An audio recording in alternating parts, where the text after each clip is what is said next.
What is that? You have these like weird little organic creatures floating around, like these little microorganisms. Yeah, organic's a good word for it. Yeah. And don't you be getting thoughts that these are sperm. Just calling it out. You see a couple white wobbly guys with tails, and you start thinking like, whoa, hey. It's not that, because they don't have wings. Trust me, I know. Okay. What? Hey guys, and welcome to GT Not Live, where today we're finishing up our discussion on the Amazing Digital Circus episode 3. But before we do, there's something very important that we have to address here today, and that is the net worth of Judge Judy. Judge Judy, is she still kicking it? Oh, she is kicking it, and she is kicking it hard. Her show, I think, has left CBS and has now moved over to something else, but it's no longer Judge Judy. She is now Judy Justice. Judy Justice? Judy Justice. Yeah, for those of you who don't know, because why would you? You watch YouTube. Judge Judy, a hugely popular, like, midday show for, like, retirees. Like, I know my grandma, when she was alive, on my mom's side, when I would call up my grandma and be like, hey, just checking in to see how you're doing, update you on my life, this and that. She's like, okay, I'm in a commercial break for Judge Judy. We got like 5 minutes. And that was the duration of our talk because she had to get back to the Judge Judy. Really? Yeah. Yeah. A duty for Judy. She had duty for Judy. She had Judy duty. Duty, yeah. Not to be confused with jury duty. Nope. Because no, on Judge Judy, there is no jury. There is only Judy and her brand of wise talking justice, telling the people who are making mistakes with their lives that they need to be doing better. And the occasional TikTok sound, you know? Does she have a lot of TikTok? I didn't know. Does she have a lot of TikTok sounds? There was one that went around somewhat recently where she was like, how old are you? And the person was like 19. She was like, you look older. That's not a compliment. That's awesome.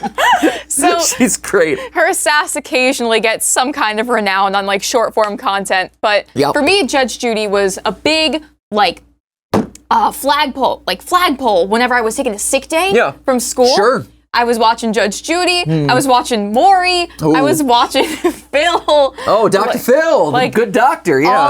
All of them I'd watch. See, I was more of a game show guy. And so for me, sick days or like snow days from school always meant like I'm tuning into like the Match Game, Family Feud, Price is Right, boom, one and done. Oh. That was the, when it got to the like afternoon programming, Judge Judy, the Maurys, the Jerry Springers of the world. Yes. I wasn't into that. That was too much drama. I didn't want that. Oh, I lived for it. Save the drama for your mama or your grandmama and Judge Judy. I wasn't in it. Or your llama. Or your drama llama. That's right. Exactly. No, I kind of craved it. You know, if I am in my bed, if I have pneumonia, then I need some drama that's happening externally and not the drama that's happening internally. It is a wild thought process that Judge Judy eventually gave rise to Keemstar.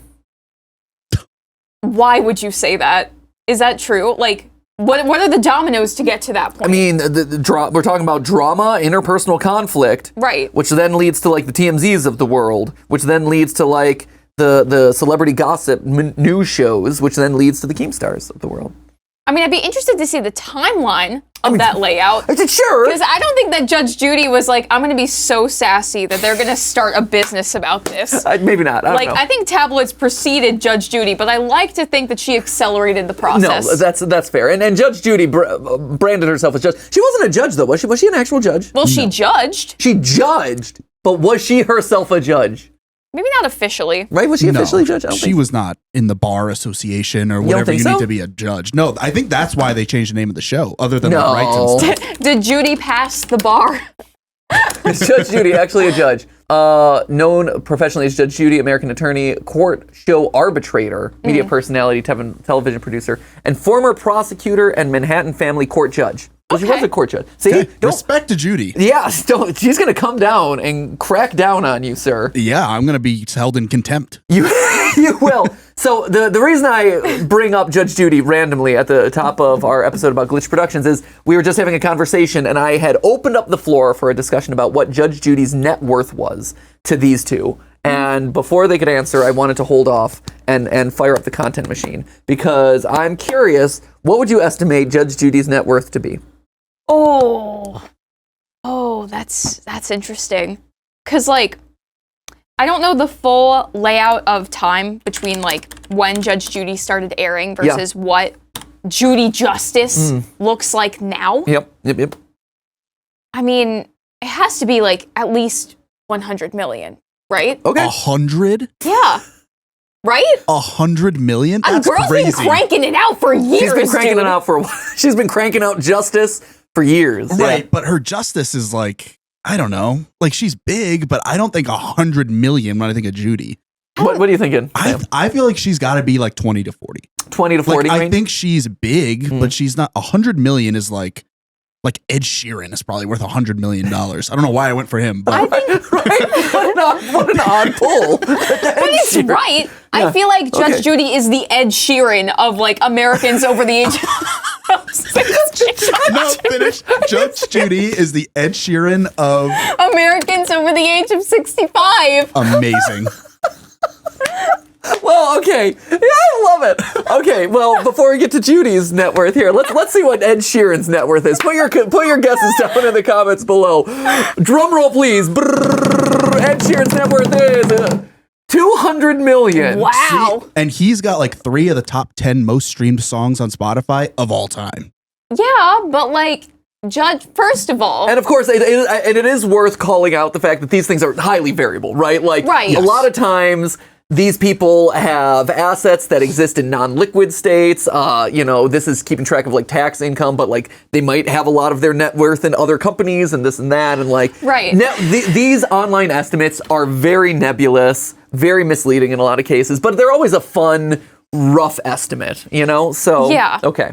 I don't know. I feel like Judge Judy has been like cranking out that content for longer than Ed Sheeran has in the public eye.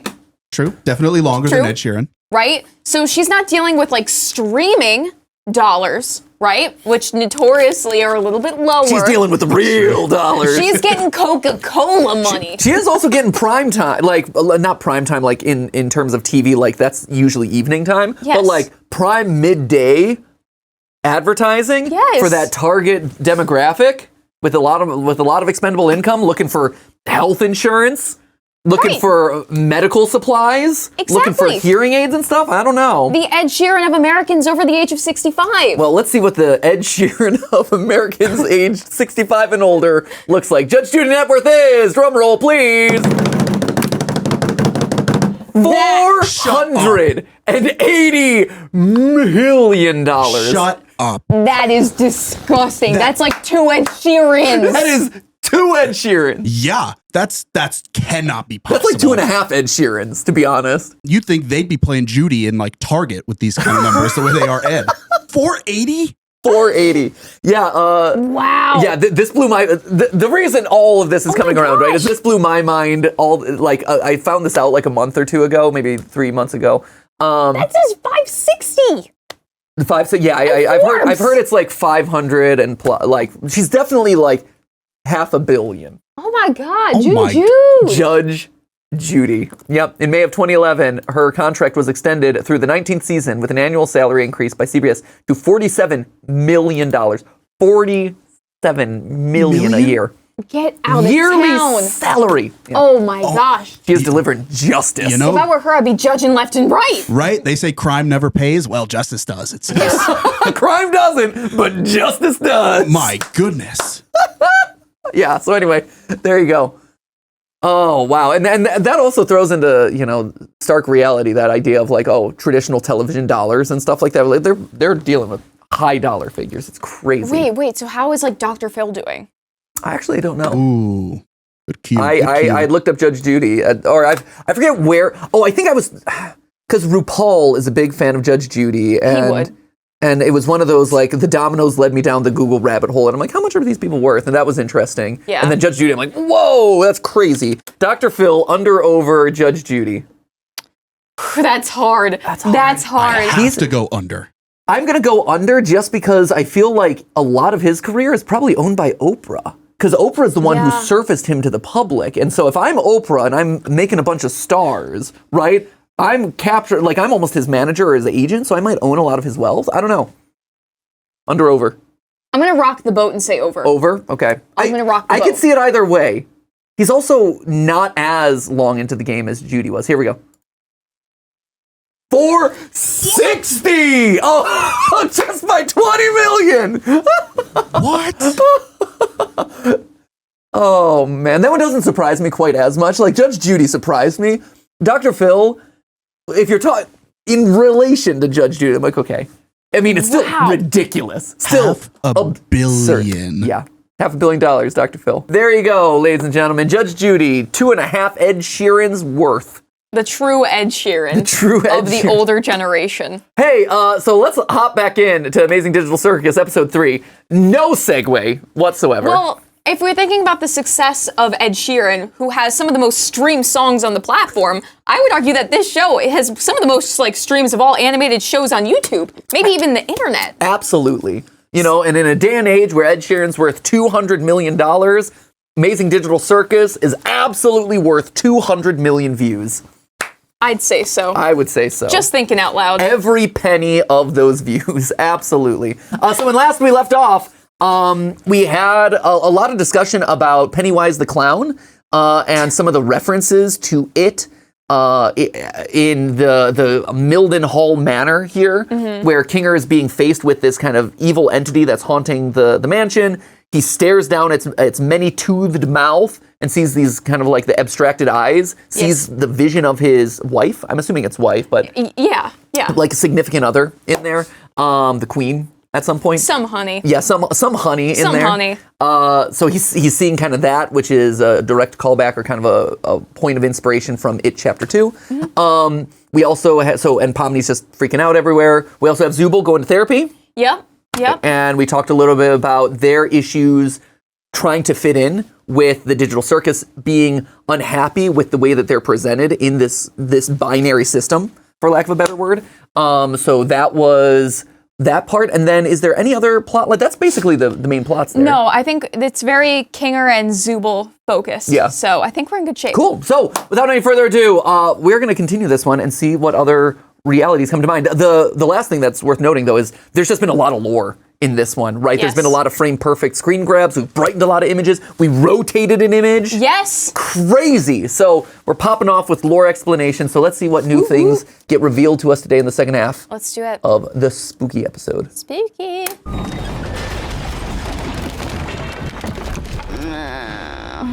Same. Oh God, where are we now? Ash before their coffee. Sure. A cellar of some kind. Oh, spookies! Things have gotten far worse than I could ever have imagined. My paranoia had driven me to the point where I was no longer the protector my wife and theoretical children needed. Theoretical children? Does he mean like the children were theoretically mine? Or theoretical as in like we could have had the kids?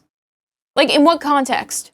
Right, so one of the things that we called out that was in the background of one of the first shots, right, was this image of what appeared to be a mother and two twins, holding two twins, right?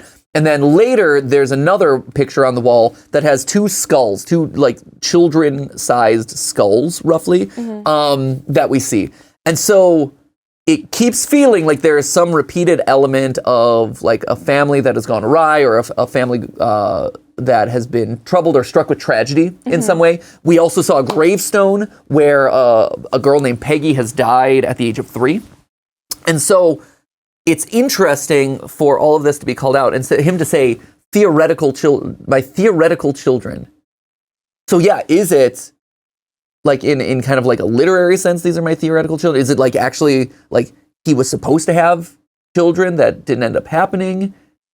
Are they children in theory? What does that mean? It's a weird way to phrase it, but it seems to imply that what we've been seeing in the pictures isn't a reality. Yeah, like some depiction of children that might be, that could be, children that maybe have come in like premonitions or like a vision or something and had to be like artistically displayed. I don't know. Is there a world where, because we saw the walls lined with the heads of his kills or whatever. Right. Like, is there a world where maybe those are is this guy somehow involved with the creation of the digital characters in the circus And so these are his theoretical kids in some way, potentially. Like I could see this world and like Pomni, for instance, if he's the creator of the digital circus, the creator of this AI, whatever, this would be his kid, theoretically. Yeah, it's just like the way that his voice is being portrayed, right? This might be an interpretation of the creator in that sense, because it sounds very old-timey wimey. Yes, sure. To me, right? So it's like, I listen to this guy and I'm like, there's no way he knows what an AI is. Oh, no, of course. So it might be just like an interpretation or filter of that. I could see that. Yeah. But yeah, I don't know what a theoretical child could be other than a creation, a more literal, I raise these kids, but they're not biologically mine. Right. Like, or, you know, I should have these. It's strange. Right. Because it can't be, it's right, that's the thing I keep coming up against. It's not I should have these kids or I will have these kids. They're not future kids. No. They already exist, which is why, but they're not his technically, which is why they're theoretically they're mine. Yeah. But like, what's the theory? The game. The kid theory. Yeah, exactly. So that's interesting. I like that. That's a really interesting clue. Far worse than I could ever have imagined.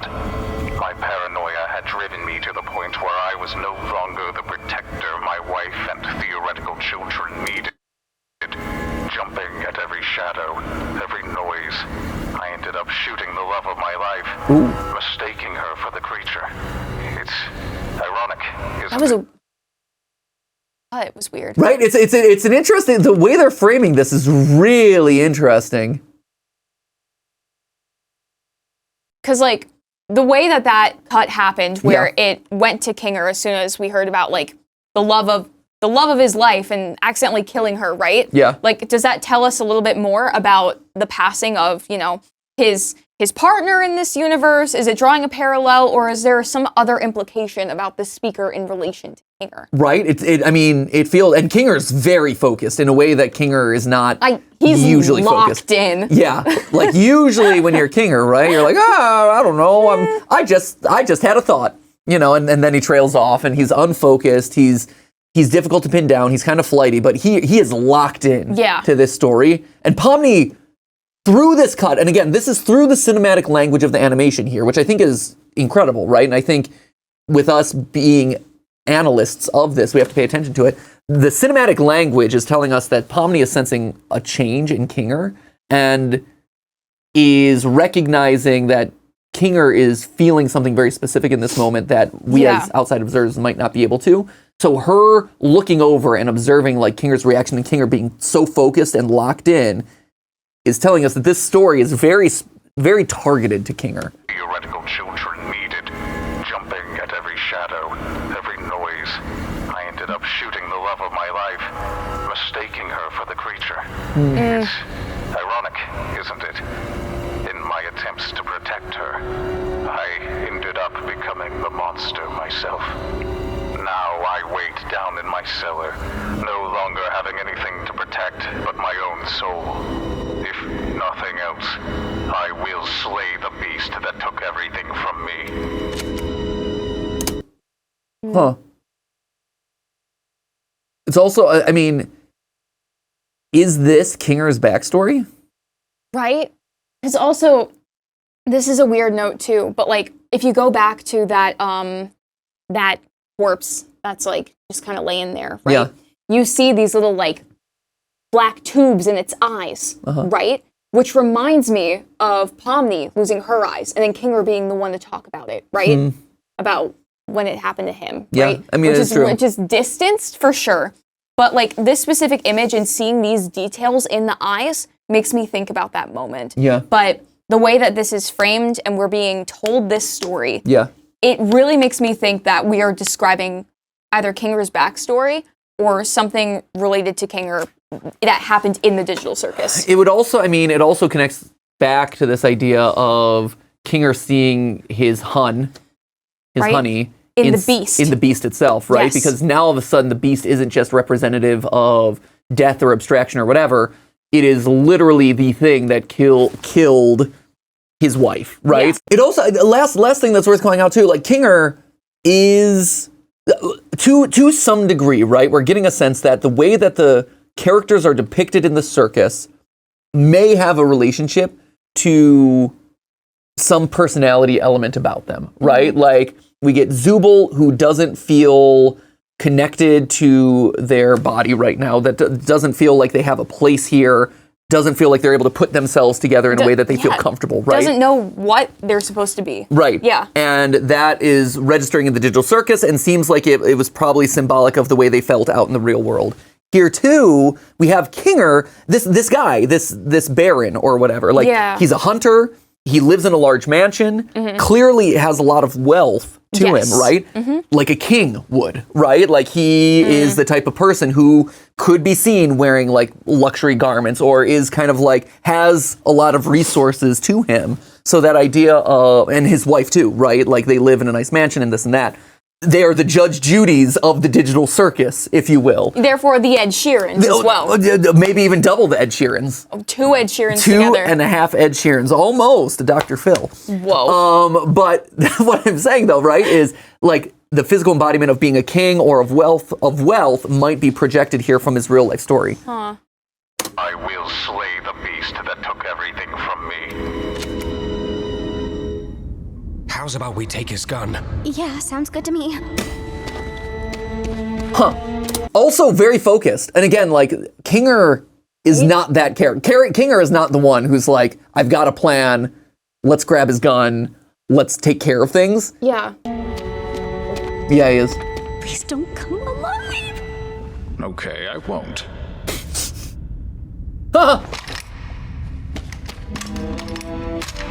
Looks like we've got 2 shots. Right? So again, this idea, and I know the skeleton or dead man carcass just like came to life, so does that invalidate it? I don't think it necessarily does. I think that's played for a joke. The fact that Kinger is so confident with a gun, a hunting rifle. And the narrator was the hunter, and we looked at that picture of the rhino, and we were like, maybe there's like a poaching thing also happening. Yeah. So again, there's a lot of subtle details here that seem to suggest that maybe these are one and the same. But yeah, look at how confident he is with the gun. He's like cracking it open. Yeah. Let's make them count. Yeah. She's freaked out. Stay behind me.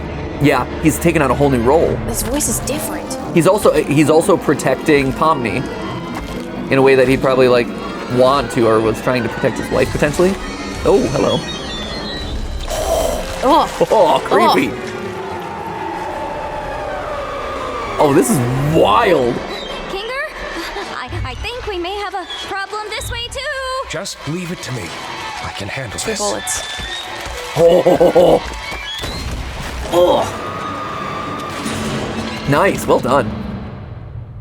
Well, that wasn't so bad. Yeah, that's not gonna stick. Which is what I would be saying if I didn't know. So it's continuing his own thought process, right? He started a thought. Right, he started a thought. The tape recorder's continuing the thought. It is like they're one combined or one united entity. Yeah. That's cool. If this is actually Kinger's backstory, this is wild. And this is a really cool way of expressing it. This is really, really compelling. Well, that wasn't so bad. Which is what I would be saying if I didn't know that the creature was actually one of God's angels. What? And anyone who brings harm to it will be dragged down into the cold, spiraling pits of hell where my soul resides. I apologize, dear listener, but I need a... I didn't realize that. That makes so much sense. That's really... So, traditional angels, right? And we've talked about this in an episode before, but traditional angels usually are like are depicted as either like wheels. There's like the wheels, or they have a lot of eyes, right? Here it's you got stuff like this, right? Right. These like multi-eyed creatures, which are the biblically accurate angels, quote unquote, right? But think back to even Ali and I have been playing Super Smash Bros. Ultimate, and you have Galeem or whatever, the kind of like final boss, which is this angel of light with its multiple wings and this and that. Again, a reference to traditional or kind of biblically accurate angels, which is wild and brings us back to the idea of abstraction. Because when you abstract, what is the one thing you become? You become a black blob covered in eyeballs. And so maybe this idea of abstraction isn't as much rooted in the digital world as it is potentially something that is more heavenly, or like a reference to the digital version of becoming an angel in some way. That's wild. For a series that is so rooted in early computing, AI, digital, computers, video games, this and that, the idea that there is this undercurrent that pops up every once in a while of like religion and biblical references and stuff, really interesting. Where my soul resides. I apologize, dear listener, but I need a living host in order to escape the Hall of the Damned, and your bodies will be my only means of doing so. Now wait, how did he record this if he was in hell? Oh, wild! I hope you're ready, because the next breath you take down there will be your last, and your bodies will belong to me. Let go of me!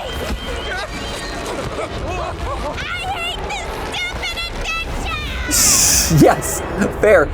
Interesting, and it's a good callback, because I'm wondering if this is going to play out, but if this is Chekhov's holding your breath. Because the episode starts with what seems to be like a random task, which is holding your breath and how you can hold your breath forever or whatever. Yeah. And now here, his final line as he drags them down to HE double hockey sticks is your final breath, or your next breath will be your last. Yeah. But they don't have to breathe. They've already established early on in this episode that you don't have to breathe in order to be in this world. Yeah, you can just like hue shift and rotate. So does the fact that this thing's trying to steal his body have any indication that, like, does that invalidate our theory, do you think? It's difficult to say, right?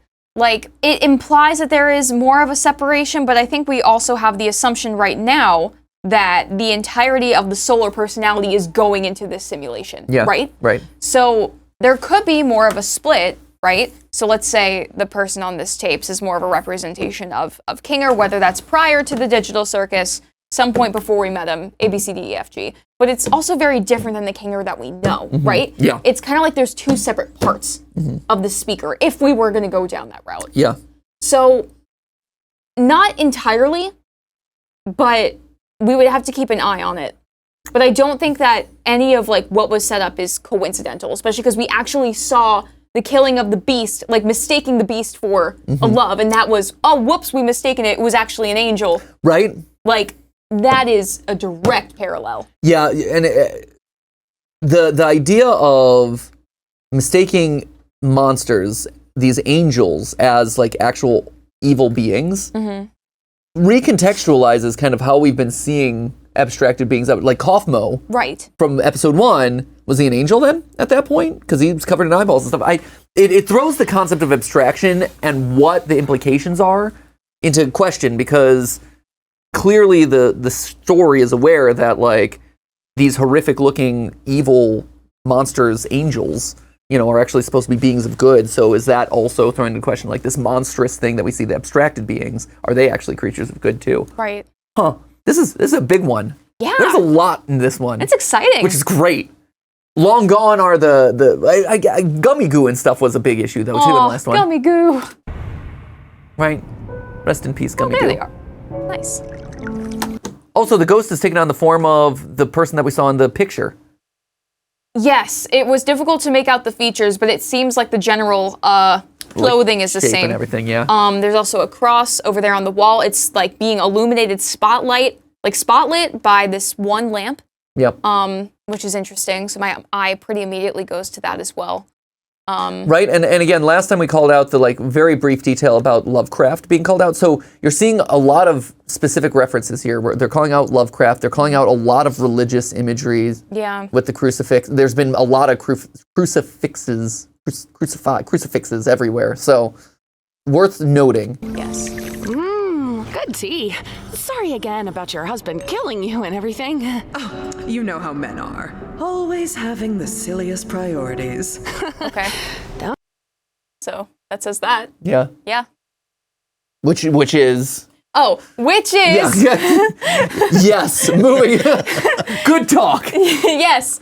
Our lovely little man on the tapes was talking about killing his beloved because he mistook her for the Beast. And then we just saw her sipping the tea, Ragatha literally sipping the tea as a joke, drama, backstory, the truth of her, the truth of her. The Judy Justice of the digital circus. Yeah. The Keemstar of the digital circus. Precisely. They were literally sipping tea. So this was presumably the beloved that we had just heard about who got murdered by her husband because he made a mistake. Don't I know it? If your friends see him, I only hope he doesn't bore them to death with his endless monologues. That man could turn a 57-second story into a Greek tragedy. I'll be sure to ask them next time I see him. Thanks again for the tea. I had a really nice time here. Greek tragedy is interesting. Yeah. Right? That was a very specific... I said that I was thinking the exact same thing. If you go back to the shot where they pan to Jax all tied up, there's a bust of what I assume is a Greek figure. See. I see it. I wanted to see if we could get closer. Well, I think there's a close-up of it. Not of it, but or maybe a little earlier. A little earlier? Yeah. Or I could zoom in using Photoshop. Whoa. Get hype, guys. Let's go. Last time we rotated, we brightened. Today we're zooming. Name that historical figure. Right? Good luck. But regardless of who it is, right?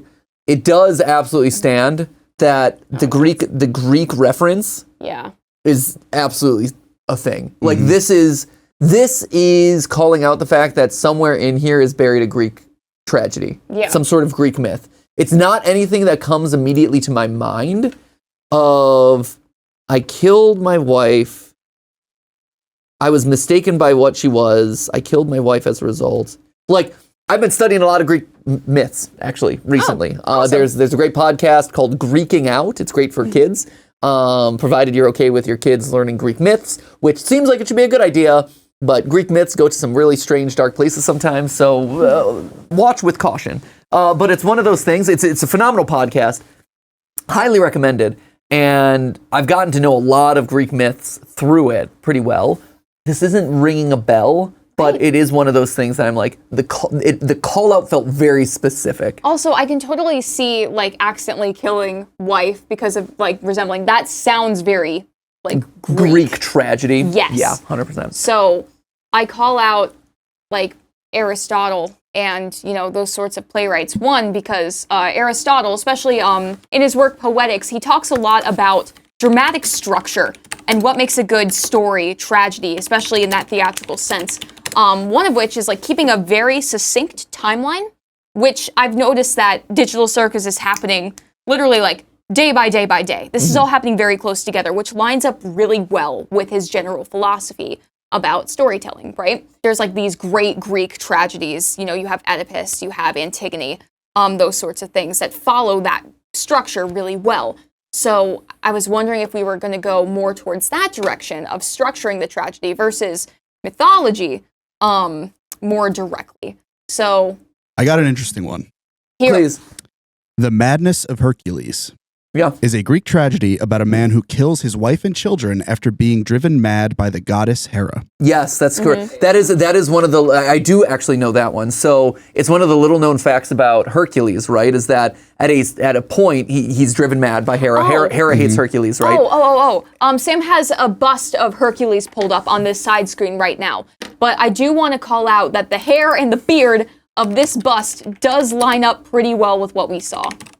But please tell us the story of Hercules going mad. After completing the 12 labors, Hercules is driven mad by Hera and kills his family. Yeah. When he regains his senses, he struggles, obviously, and is eventually taken to Athens to retire. Yeah. For all the stories about Hercules and all the good things that he does, he has this moment of madness, whether it's the influence of the gods, whether it's just he feels like he can't be contained, whatever.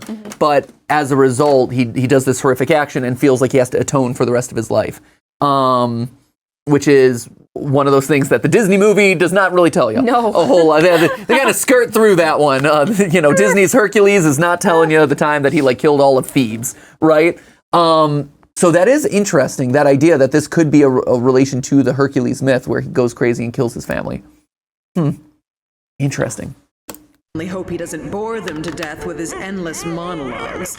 That man could turn a 57-second story into a Greek tragedy. I'll be sure to ask them next time I see them. Thanks again for the tea. I had a really nice time here. Don't mention it. Feel free to visit anytime. Definitely. I drink tea with her. Right, very pleasant. Yeah. Congratulations, my little ironclad waffle cones! You've taken the pacifist route, and you should be proud of what good people you are. Unfortunately, we still need to wait until your other teammates finish their adventure before I can grant you permission to leave. Huh. The pacifist route, huh? What is the goal? To put the spirits at ease? Spirits at rest? So their option was, hey, we're not going to do anything. We're not going to attack a monster. We're just going to talk out our feelings. And as a result, that's the pacifist route. Right? If this was made for what was Zooble? Zooble, and they went through the door that was specified for Zooble, it seemed like a pretty calming, relaxing experience. But it was like a kiki in that way, right? It was sipping tea. Kiki. It was talking. It was still structured as a conversation, which is what Caine forced Zooble to do anyway. Right? Well, did they go through the Zooble door, or did they not go through any door? Right? Because wasn't that what it was? They're presented with the choice of two doors. Here's the normal door, and then here's the super scary, only for Zooble door, whoa, extreme mode. They end up, Pomni and Kinger end up getting sucked through the evil door, right? And I think these three are left standing there. I don't think they go through the Zooble door. Right. So this but is they like met the wife. And that story doesn't start until Kinger and Pomni go through the door. Sure, but there is a ghost that has a similar vibe. You know, that green ghost, the floating ghost that you thought might have been a 3-year-old. You never know. The Swedish hungry ghost. Exactly. How'd that voice go again? It was pretty obviously like, Mom, I am so hungry. There are going to be so many moments that you look back on in your career behind the scenes of GTLive, and you're going to be like, huh. That's a thing that I did. Yeah, and I'm proud of him. Yeah, absolutely. Yeah. Stand by him. Stand by him nice and proud. For sure. I mean, the question here then becomes, what did they do after Pomni and Kinger got sucked into the evil door? Clearly they with a disgusting tongue, had right? a conversation and had some tea. Like, did they try to go after them and then they ended up in this space? Or did they just watch a terrible thing happen and they were like, you know what? Well, they do suck up the ghost, though, too. Here. What? I thought we were supposed to capture all the ghosts. Which door should we choose? Not sure. Let's try this out. Don't worry, Gangle, I'll get it for you. Yeah, that's just the Zooble. Right? No, this isn't Zooble. This is the normal door, isn't it? It was on the right side of the clock. Oh, that's the scary door. Hold up. Okay, hold up. You scared of the vacuum cleaner, too? Let's make sure we're all clear. Yeah. Nice to her. I want to make sure we're right about this. Her and everyone else. Right, Gangle? Does anybody hear that? Okay, we're presented two doors, a left door and a right door. There's the ghost. My first one. Continue on your adventure. Normal door. Wow, for all ages. The door on the right is the really scary door. Rated for mature Zoobles only. It's up to you to decide. Okay, get sucked up. Yes, that's Zooble's because it's on the right. Oh, this is the Zooble door. Oh, this whole time I've been thinking it's the right. I thought that this was all a joke. That the normal door was. I thought, that changes things a lot. So this whole story is for Zooble. Don't worry, Gangle, I'll get it for you. I see. Oh, this whole time I've been. Yeah, we swapped it. Because it when he throws it, I've been thinking that it's hitting the door in front of him, which is the left door. But no, you're totally right. Okay.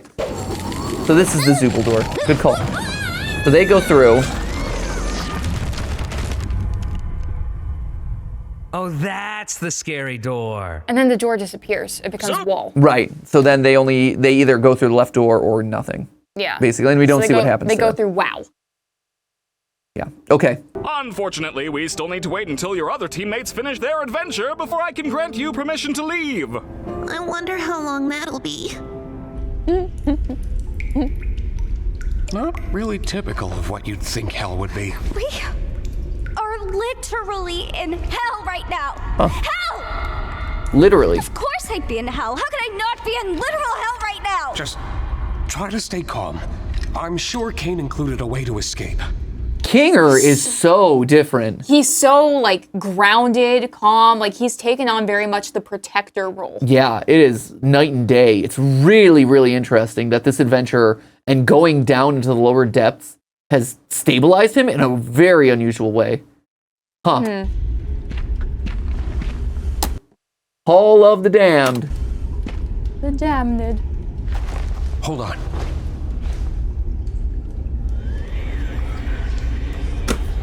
Huh. Let me try something. Oh wow, he's got plans and everything. Hey, there's actually a staircase down there. It could be a way out. Maybe it'll work for us since we still have our bodies? Though I'm worried about what that tape said earlier. I'm just gonna try going fast. Wait, Pomni! So, here, before we get too far away from it, so what are these tiny little things? What is that? Just like the call out of the Greek myth, this is so oddly specific that this is a reference to something, and it feels organic in a way that the rest of the digital circus is not, right? Everything else is so coded and polished and pristine and whatever. So the fact that you have these like weird little organic creatures floating around, like these little microorganisms. Yeah, organic's a good word for it. Yeah. And don't you be getting thoughts that these are sperm. Just calling it out. You see a couple white wobbly guys with tails, and you start thinking like, whoa, hey. It's not that, because they don't have wings. Trust me, I know. Okay. What?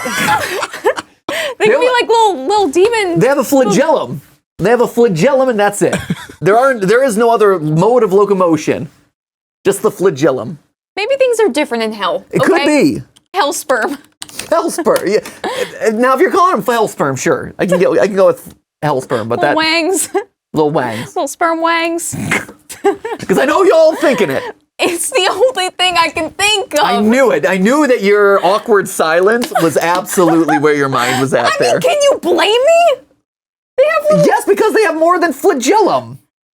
But the shape is so specific. The shape of a sperm is very specific. This is you said organic. Be careful with this Google search here. Look, nothing like it. Yeah, in our realm. Look at those teenies. Look at those guys. Nothing like it. Apparently, I'm the only one. Sam is also like, that's a sperm. I'm like, they're not sperm. I know they're not sperm, but when I look at this visual, they're using all the indicators that you would use in like a diagram of sperm. Right? They're little white floaty things through the air. They do have added appendages. I don't know what white floaty things are floating through your air. That's fair. They're not commonly airborne. I was going to say, I'm hoping they're not airborne for you, bud. No. I don't know what you're doing with yours. I don't need to hear about y'all's experience with this. Respectfully. Moving on. Nice weather we're having today. Yeah. Oh, yeah. Oh, wow. Oh, no, there's a lot of stuff in the air, you know? Very humid. Some particulates. Yeah, allergens. White, floaty, flagellized. Oh, man, allergens. Moving on. And he rolls his eyes through them. It's fine. This is fine. Yikes! I'm just gonna try going fast. Wait, Pomni! Yeah, I was gonna say that's a dumb idea, Pomni. Yeah, I'm gonna see this. Oh. Whoa! Whoa! No! Oh boy! Pomni! Oh no way! No way! Don't breathe. Right? Don't breathe. He even said it. Your breath is gonna be last.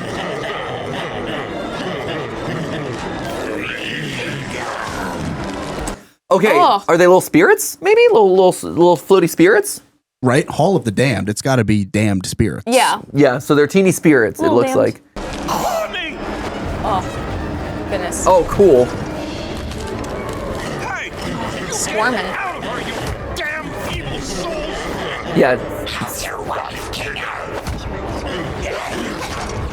Hey! How's your wife, Kinger? They went there. Huh. Wow. So they're really leaning in hard. This really sounds like he killed his wife. It really does. Yeah. I mean, the fact that the evil Hall of the Damned Souls are rubbing his dead wife in his face. And literally trying to drag him down into hell to face it. Yeah. That is bizarre. But also, why Zooble?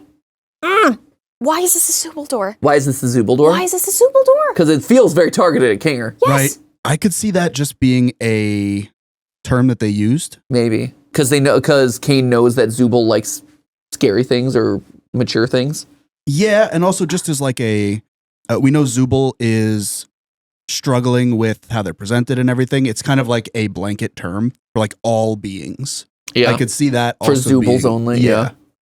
But. Wild. This is wild. But yeah, I agree 100%. The fact that a demonic entity is specifically kind of like calling out, hey, how you feeling about your dead wife? Either it's just like, hey, I'm rubbing it in your face that your wife's dead. But this feels more targeted than that and feels like, hey, you killed your wife. The storytelling here is really, really good. This is awesome. You all right there? No. I'm guessing the souls are attracted to living things. Just want a vessel to be able to leave with. Huh? Man. 7 years of computer science for this, huh? Why? He's even remembering how, because what was it, in episode 1, he didn't know how long he was there for, right? Like he had lost that memory. 7 years of computer science. Yeah. Right? I might be wrong in that, but like they always say, oh, Kinger's been down here the longest. And I thought they said in episode 1 it was he's kind of crazy and whatever, and he doesn't remember how long he's been here so long he doesn't remember. It does seem to be reinforcing that idea that this is to some degree they helped create this world, or they're responsible for creating this world. I would be so interested to know. Because a lot of computers that you get now, the game chess or like digital chess is like loaded onto that machine, yeah. right? And that's like one of the earlier games that pops up on there. 100%. So if Kinger is one of the earliest people in here, and let's say he studied computer science or he was involved in the computer science field, then him being a chess piece is significant in that like designation, that aging as well. Sure. So I would be really interested to know more about that. That's great. I think that's a good call out, because you're totally right. Like, computer chess is one of the first usages of things. It's one of the first like tests of a computer's like ability to solve problems. You know, it was like, hey, can you beat a computer in chess? When did the first computer beat someone in chess? There's a lot of like AI advancement that's synonymous with its ability to win chess against humans. Right. Which is really interesting. Every day I spend here is one nightmare after the next. I knew it would end up like this. He just wants me to suffer. Caine? I really am in hell. He wants me to suffer? Nightmare after the next. I knew it would end up like this. He just wants me to suffer. Caine or someone else? I am in hell. Don't say that. You're not in... Well, I guess we are technically in... Forget about that. How about we just relax for a bit while nothing's chasing us?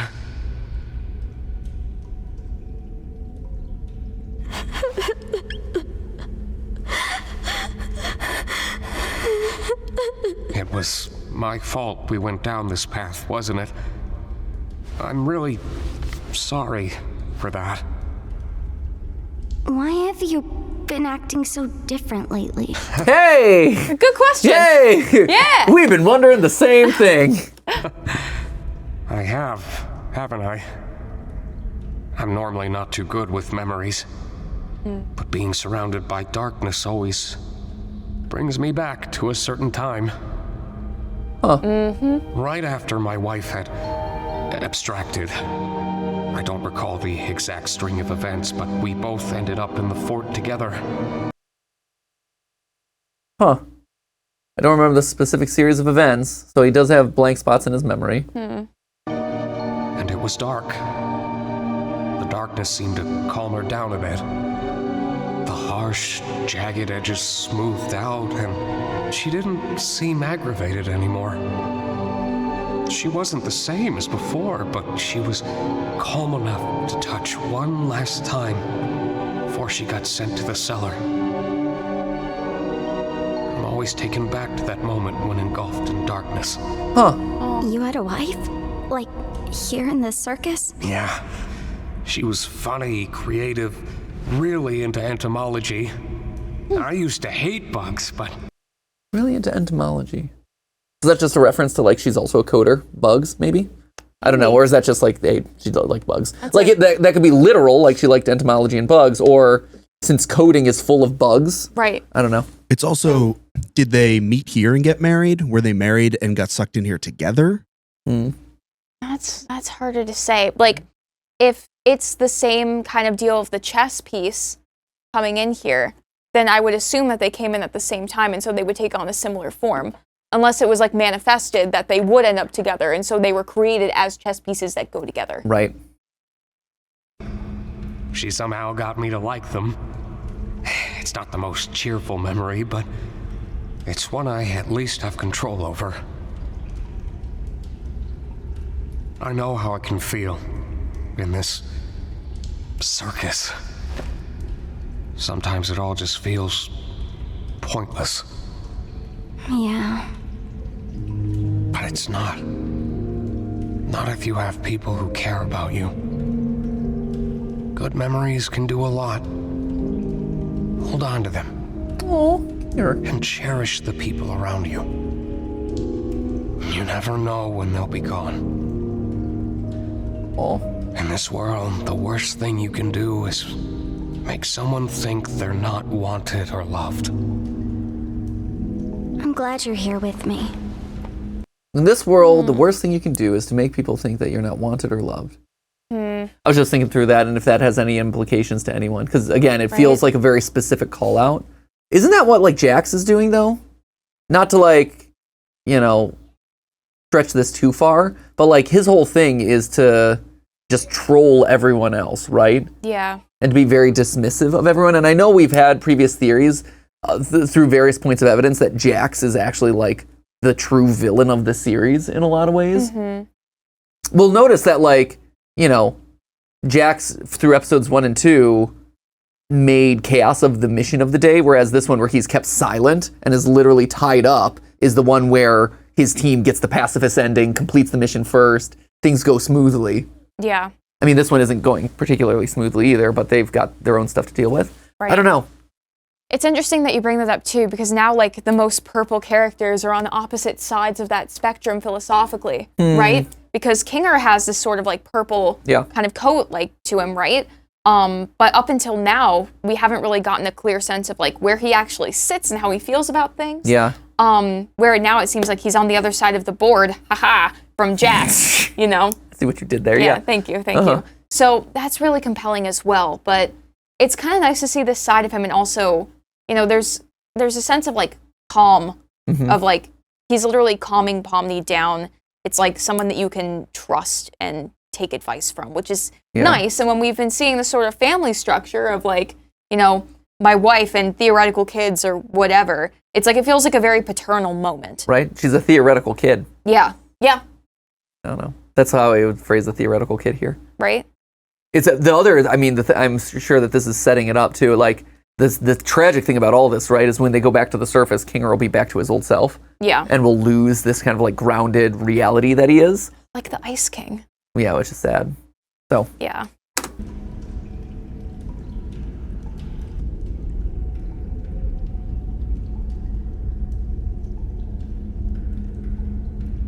You know, I've been thinking about that last tape. He said, the next breath you take down there will be your last. Right. There it is. Maybe we can get through if we don't breathe. I'm not very good at holding my breath. Well, how about we try not thinking about it?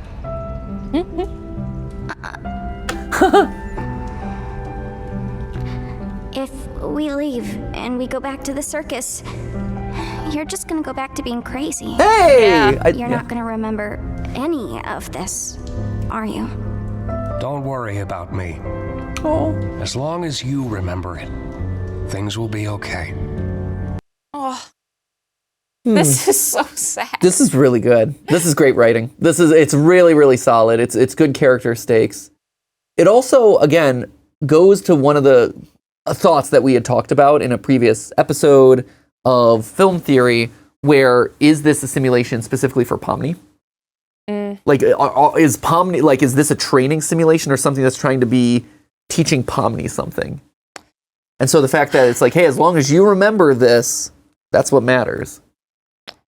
Maybe. I don't know. But that's a lot of... It's a stretch. It's a lot of knowledge for Kinger to have if he didn't play some role in this game. Right. But, like, to the idea of, like, the NPCs in this world are built to give people certain experiences and stuff. Like, is there a world where the other characters that are placed in here are meant to kind of, like, get this to be the iteration of Pomni that is the correct version or the one that's producing the results that they're looking for? I don't know. It's a stretch, but it's something that comes to mind here. Yeah. And that idea of like, oh, it's important that you remember this could have a double meaning. Right. You're very strong, Pomni.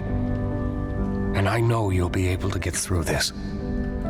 Just hold on to me. We'll get through it together. Oh, Kinger. Ready?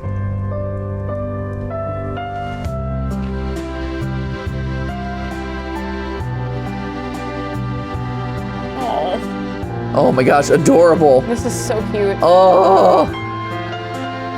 Okay, Pomni, you got it.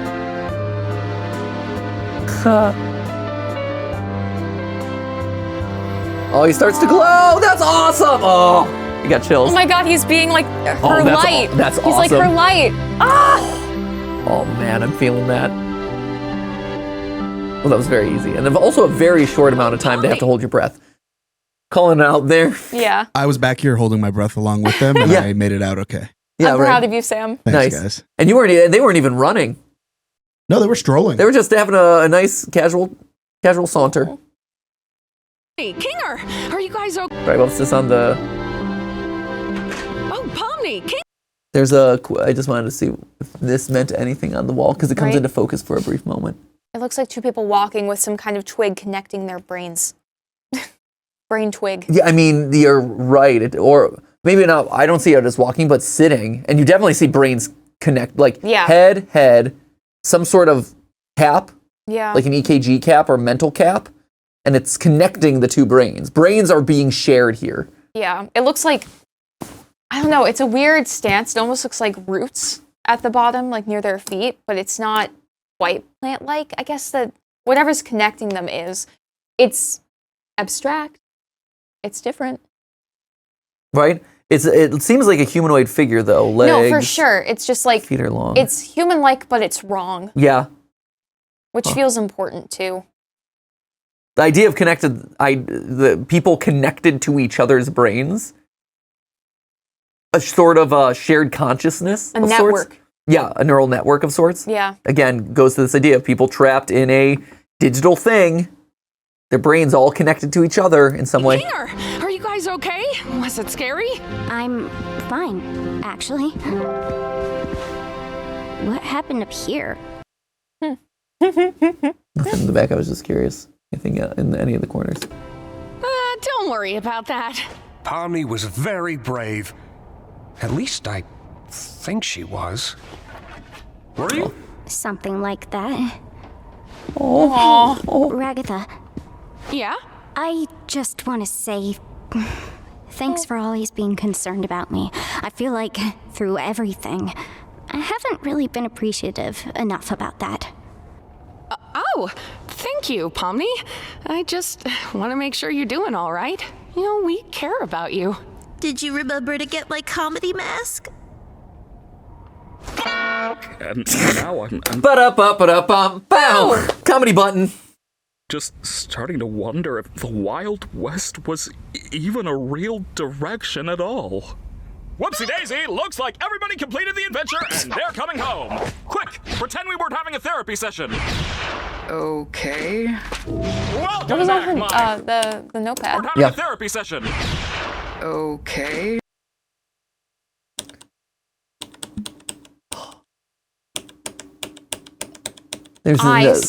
There's no shot of it that's clear, unfortunately. Very, very obviously, they're like, we need to show this to the audience in some way. Right? Are we at full 1080p? Right? Here, I'll double check. 720. Oh, we can go 1440 on this one. Oh, hold up. Now we're talking. Oh, we going now 14. We're talking. This whole time, we've been doing all the screen analysis, and we haven't been full for. So much better. What are we doing? Woo! We gotta rewatch the whole thing. Take it back from the top. Hey guys, and welcome to GTLive, where I need to talk about Judge Judy. Judge Judy, is she still kicking it? Yeah, and she is super wealthy. 2.5 Ed Sheeran's worth. Anyway, moving on. Eyes, face, mouth. Are those parts? Yeah. Are they drawing like body parts for themselves? Yeah, I think they're trying to create their perfect body, or the body that they would feel comfortable in. Yeah, that's what. Yeah, legs, a series of different like eyes, potentially different eye shapes. Different expressions, it looks like here, like happy, squeeze, stuff like that. Squeeze. And then we have here maybe pets or familiars. They definitely look like flying cats in some way. No. Flying kitties or some sort of mouse, maybe. I like them. But yeah, very clearly it looks like in an episode dedicated to like, hey, I don't fit in, the parts aren't right for me, whatever, feels like they're creating a vision or scribbling out what those would be. Yeah. Welcome back, my Mia. Note to self, we need to watch these in 1440 moving forward. Yeah. Darn, YouTube didn't select that as an automatic select. I'm kind of shocked. I don't know why it just went to 720. I know, it's a blow, guys. Oh, that stinks. We screen grabbed so many things, and it was kind of blurry every time. Allowing milkmaids? Don't ever call us that again. So what was it like being stuck with the nutcase? It wasn't that bad, actually. Huh. Jax is oddly, like, disconnected from this one. Also, again, worth calling out that this is the Shining carpeting. Yes. Just worth remembering. Don't forget that. Which is also, okay, hold up. All right. Which is also a Stephen King novel. So now there's a Shining and It. That's so right. So now that's two references to Stephen King that we've gotten in this series. We have The Shining, Stephen King novel, as well as It with the lights in the mouth and everything, also a Stephen King novel. So when was because now I'm curious. When was this rug introduced? We found that in the first episode, right? Yes. Because now I'm wondering if there is like a little Stephen King sprinkle introduced in each episode that we didn't get on the second. Right. I'm wondering how. And the thing is, I'm not familiar with the whole catalog of Stephen King. I know a decent number of Stephen Kings, but like the big ones. But it seems pretty specific that they're calling that there's multiple at this point, or that they're just drawing from his works. I'm also like bewildered that Jax, didn't. I feel like Jax's reaction would be different if he had an awareness of Kinger's past or his capability, right? Yeah. And previously, when Jax has been shown to have more awareness and a better understanding of this situation than the other characters in this main party, I find that very compelling because that's a break in that logic. Yeah. Huh. Right? Jax is oddly absent and nonchalant to a lot of this. Yes. Where normally he'd be antagonistic. Right? It's interesting. The one big moment we got from Jax was at the beginning where he refused to show everybody what happens when he holds his breath. Right. Which led me to think like maybe he does need to breathe. Yeah. Like maybe he's hiding or something. That's a good call out, actually. The fact that he doesn't want to show him holding his breath, could be he doesn't breathe. Nothing happens to him because he's not holding his breath. Yes. That's cool. That's a really good call out. Because I know we've thought, again, thinking about Jax as different from the rest of the characters. Yeah. Him being the villain, him being an instigator. Is he another AI thrown in? Like Caine, like the dark version of Caine. That's a good piece of evidence right there. That's very, very interesting. Good call out, Sam. Yep. Let's finish it off. And we finished it off. Oh, and that's it. Is it just fade to black? Is this actually black? Let's find out. Might as well do one final brightening. Might as well. Yeah. There we go. Let's do it. Might as well, friends. Filter, camera filter, raw. Shift Control A. We will have to memorize that. Yep, we will. That is. Yeah, I think we're good. That is very. I think we're good. Yeah, that is. Yep. Yeah, nothing there. That is pure black. Nothing hiding there. Bow, bow.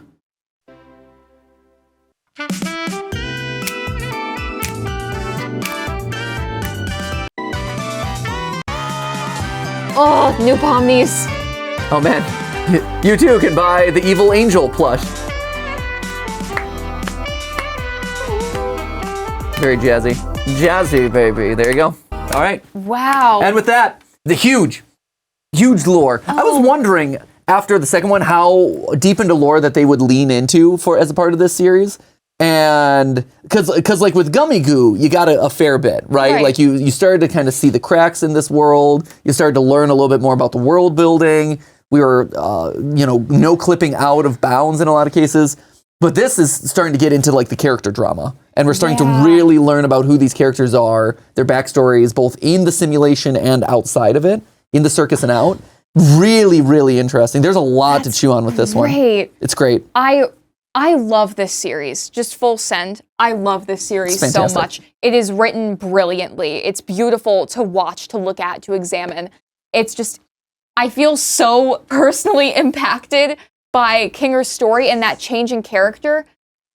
It's so compelling. I love how they illustrate, like they introduce the theme at the beginning, something that's gonna happen once again, tie it back in.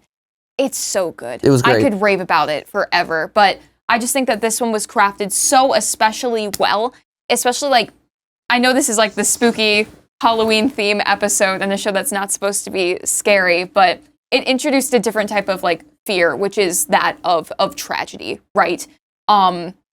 And Kinger being like the heart of this tragedy. It really recontextualizes, what role he's played in the series, and it makes me want to go back and rewatch and find those little pieces where maybe that might have been teased in the past. Right, 100%. It's so effective in that way, where I care about these characters in a way that feels unique and differentiated from a lot of other tropes and shows in this space. Yeah.